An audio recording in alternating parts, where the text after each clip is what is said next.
Okay, this one's supposed to be fun. So you are going to create me a collision. You can have anything collide that you like. I gave examples of like your teddy bear getting run over by a truck or a mosquito meeting its end. You could have two people shooting baskets at the same time. You could have anything.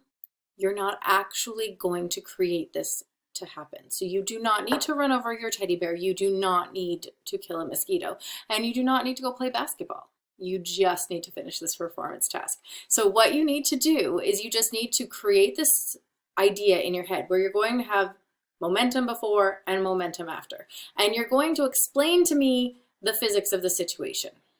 You're going to talk about what the initial momentums were, which objects had them, final momentums. Do you have to have numbers? No, you do not have to have numbers. But what you do need to have is what direction they were going in, and if it would be a big or a small amount of momentum compared to the other object.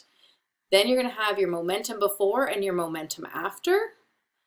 Finally, you're going to talk about the safety gear. Was your teddy bear wearing a helmet? Did it help him? If it didn't, should he have worn a helmet? Would that have helped him? So give me some idea that you know something about safety gear and where and when it should be used, and you are done. Submit this one, then you have your final project or your exam. Go for the project. And then you're done Science 24. 2 more assignments to go.